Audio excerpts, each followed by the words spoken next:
was deprived of my children. No phone calls, no nothing. And that's not Christian-like. I'm not the devil. I am God's child. I'm a human. I make mistakes just like you. And I told you I would forgive you. I would forgive you still to this day. Circumstances will change. Pray that you're with. In Jesus' name, pray that you break through.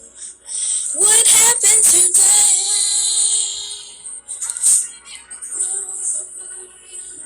In Jesus' name.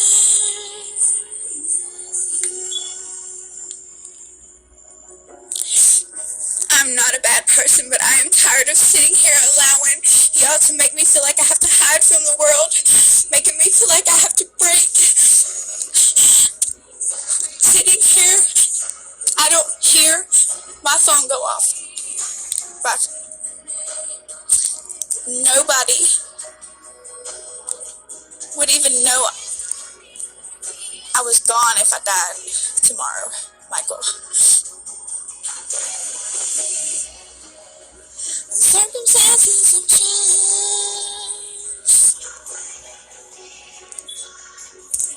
In Jesus' name. The fear inside of me, though, it is gone. Because I'm not giving up on my kids. I'm working on me. Because without my kids here, I lost my identity, my purpose. Those children were given to me by God because I asked Him for my family. Don't do devil's work and take that from me. I came home from rehab with a book that I shared to you through email.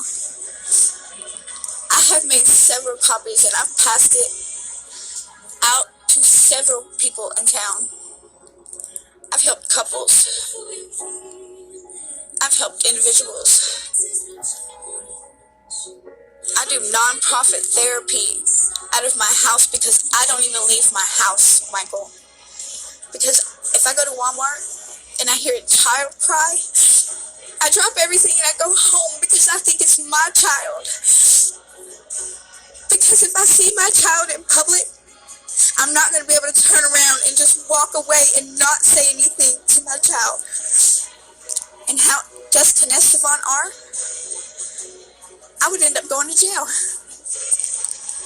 And just like before, the church didn't help before anything until after I went to jail.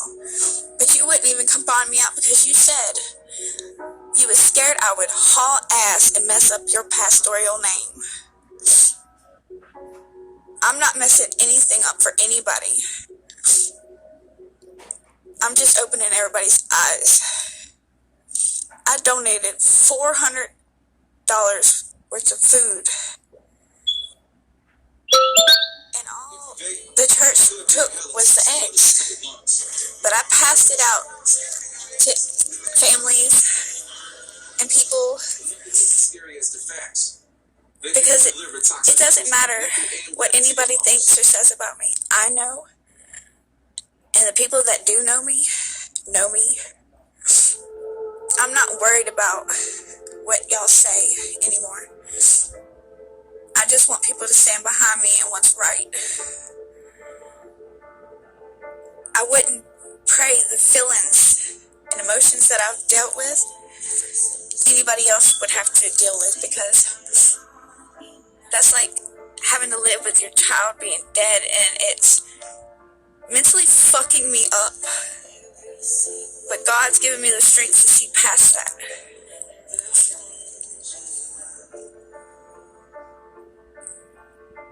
I'm sending the voice clip because people don't communicate anymore since COVID.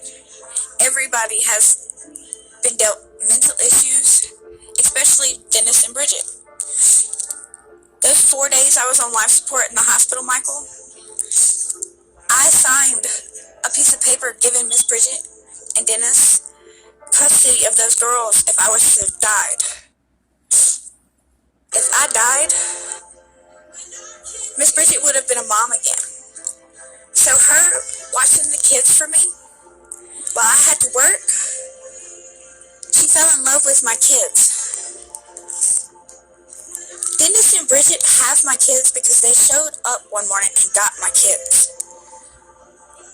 But I agreed to it because I needed to do things to fight for my boys because I feel like a failure to them.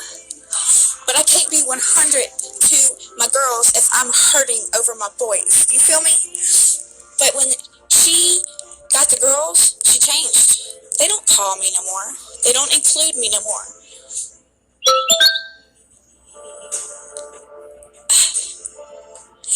She's scared that I will leave and she would never get to see the girls again. But how does somebody go from wanting to be parental figures to I don't hear from them?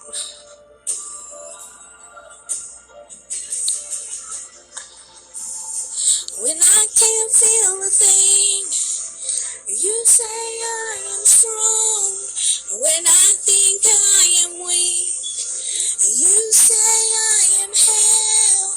When I have fallen short, and when I don't belong, Lord, you say I am yours. And I believe, oh I believe, what you say to me. Merry Christmas, Michael Post, to you and your family. Enjoy this time with your children.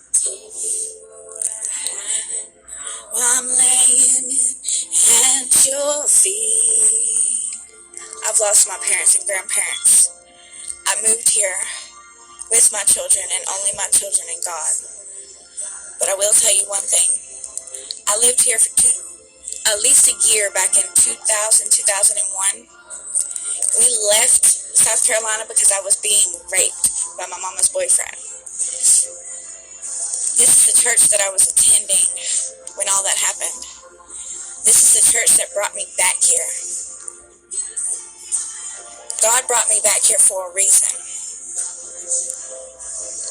Whether to fix the church, fix this town, fix the corruption, or be God's example for everything that's fixing to change in this community and congregation. And I highly believe something big is fixing to happen. So,